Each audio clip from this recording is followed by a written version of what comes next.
顯赫嘅成就得嚟不易，更應該悉心守護。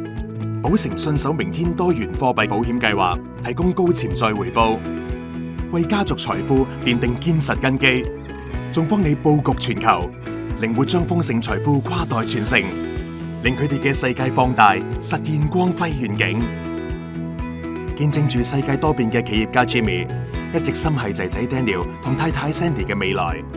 無論去到邊度，佢都希望仔仔將來生活無憂，可以放膽追夢，做中意做嘅事。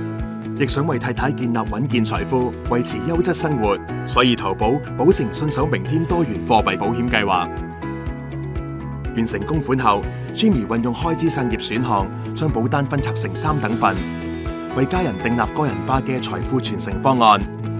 為咗保障仔仔將來嘅生活 ，Jimmy 委任 Daniel 為第一份保單嘅受益人，並運用市場首創嘅自主傳承身故賠償支付選擇。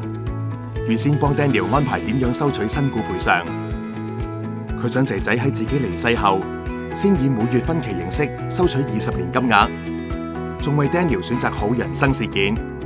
當 Daniel 一到65歲，就可以一筆過攞到身故賠償餘額，咁就可以確保仔仔有固定金額，長期保持財務穩健去過優質生活。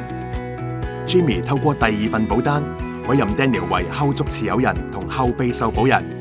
等佢可以接管保單，為延續恒久家族財富鋪路。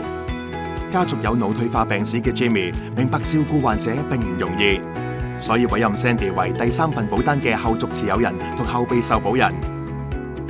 仲透過計劃特設嘅無行為能力選項保單權益轉讓，委任 Sandy 為指定持有人。當 Jimmy 無行為能力時，太太都可以接管保單，為家人建立安全網。Daniel 25歲，想自由追夢，為咗令佢唔使擔心生活開支 ，Jimmy 運用市場首創嘅自主入息選項，喺 Daniel 大學畢業後第1年俾3萬美元仔仔，並因應通脹每年增加3%。咁 Daniel 喺未來26年就有現金流作後盾，全心發展事業。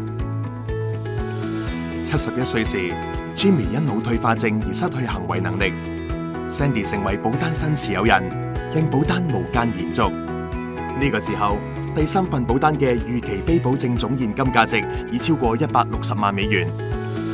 Sandy 可以提取保單價值去照顧 Jimmy， 同時維持自己嘅優質生活。Jimmy 喺86歲不幸離世。第1份保單 ，Daniel 每月可以攞到8471美元嘅身故賠償，確保有固定收入作為家庭開支。15年後，Daniel 達到65歲嘅指定人生事件，連埋累積利息，可以一筆過攞到剩低嘅身故賠償。透過自主傳承，15年嚟一共得到約220萬美元，加埋之前自主入息選項得到嘅收入，保單回報約為已繳總保費嘅2.8倍。同時 ，Daniel 接管第2份保單，令財富繼續無間增長。而 Daniel 亦明白爸爸想將家族財富世代傳承。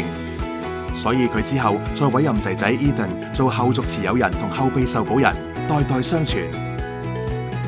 Ethan 喺爸爸80歲離世後接管第2份保單，預期非保證總現金價值已近2900萬美元，約已繳總保費嘅24倍，創造豐盛財富。